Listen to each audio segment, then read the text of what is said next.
Sabe, a ciência, no fundo, é quase como uma história de detetive. Ela está sempre ali juntando pistas, analisando evidências, fazendo experimentos, tudo para tentar resolver os grandes mistérios do universo. E hoje a gente vai encarar um dos maiores de todos. A pergunta fundamental: de onde veio a vida? Então vamos lá, vamos mergulhar de cabeça nessa investigação. Olha só essa pergunta. Parece uma coisa completamente maluca, não é? Quase uma receita bizarra para alguma coisa que ninguém ia querer comer. Mas, acredite se quiser, por muito, muito tempo, uma pergunta como essa tinha uma resposta bem séria. Pois é, o que a gente está vendo aí não é nenhuma brincadeira. Era literalmente uma receita proposta por um cientista. Ele jurava que, se pegasse os ingredientes certos e esperasse 21 dias, a vida, na forma de ratos, ia simplesmente aparecer. Tunado. E essa ideia estranha nos leva direto para o nosso primeiro capítulo. Uma crença que, por milênios, dominou o pensamento da humanidade, desde os filósofos lá da Grécia Antiga até os cientistas da Renascença.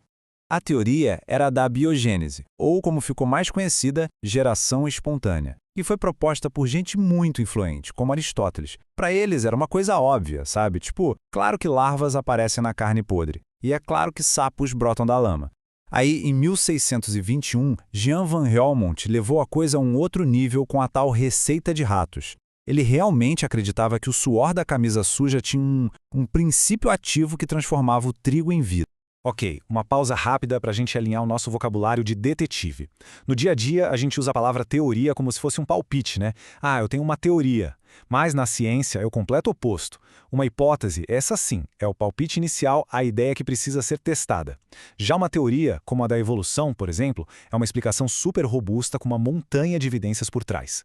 A abiogênese era, na verdade, uma hipótese bem antiga que todo mundo tratava como fato e que estava prestes a ser colocada à prova. E é aqui que a nossa investigação começa para valer, porque a ciência de verdade não se satisfaz com o senso comum, ela quer provas. E o primeiro cientista que peitou essa ideia de milênios fez isso com um experimento super simples, mas absolutamente genial. Então, conheça o nosso primeiro detetive, Francesco Redi. Ele olhou para a mesma carne podre que todo mundo via há séculos, mas fez uma pergunta diferente. Será mesmo que as larvas nascem da carne?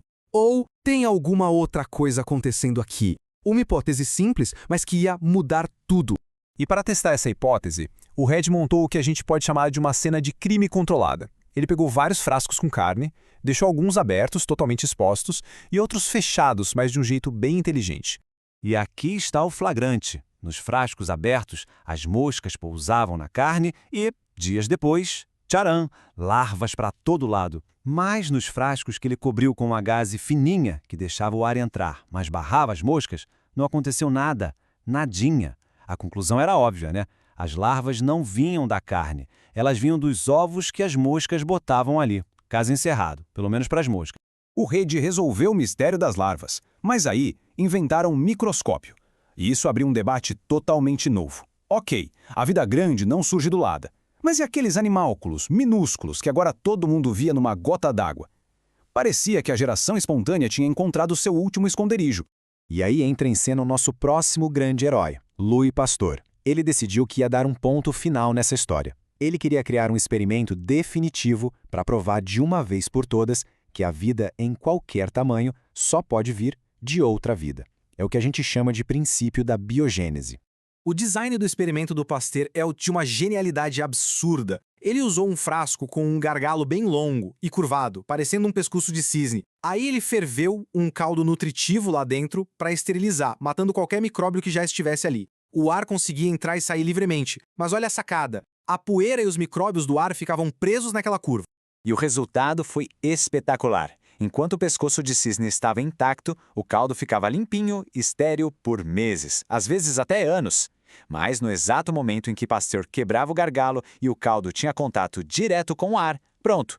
Em pouco tempo ele ficava turvo, cheio de vida. A prova era irrefutável. A vida não apareceu do nada, ela veio de fora. A teoria da abiogênese estava, finalmente, morta e enterrada. E é exatamente aqui que a história fica ainda mais interessante, porque resolver um mistério só abriu a porta para um mistério muito maior. Se a geração espontânea não rola, então como é que a vida começou na Terra bilhões de anos atrás? Bem, bem-vindos ao nosso ato final. Agora, a ciência não está mais tentando derrubar ideias antigas. A missão é construir hipóteses novas e testáveis sobre como a primeira forma de vida pode ter surgido num planeta que antes era totalmente estéril. Hoje em dia, existem algumas linhas de investigação principais. Uma delas é a panspermia, que diz que a vida nem começou aqui, mas chegou de carona em meteoros. Outra é a hipótese autotrófica, que imagina a vida surgindo no fundo do mar em fontes termais superquentes e cheias de químicos. E a mais famosa de todas, a hipótese heterotrófica, que fala de uma sopa primordial. Vamos focar um pouco nessa da sopa. Proposta por Oparin e Haldane, ela basicamente imagina a Terra primitiva como um gigantesco laboratório a céu aberto. A atmosfera não tinha oxigênio, era cheia de gases como metano e amônia e era bombardeado o tempo todo por raios e radiação do Sol. Tudo isso teria cozinhado os oceanos, formando essa tal sopa. A receita dessa sopa, segundo a hipótese, seria mais ou menos assim. Primeiro, a energia dos raios quebra os gases da atmosfera.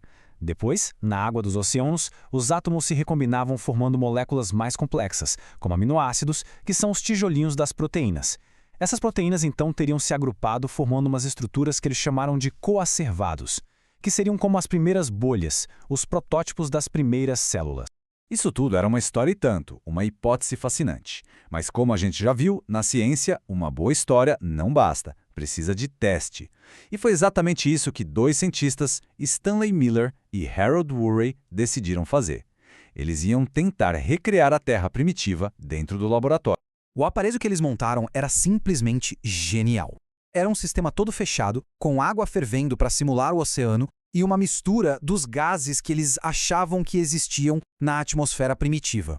E aí, eles colocaram o ingrediente final. Um par de eletrodos que ficava soltando faíscas, imitando as tempestades de raios da Terra jovem.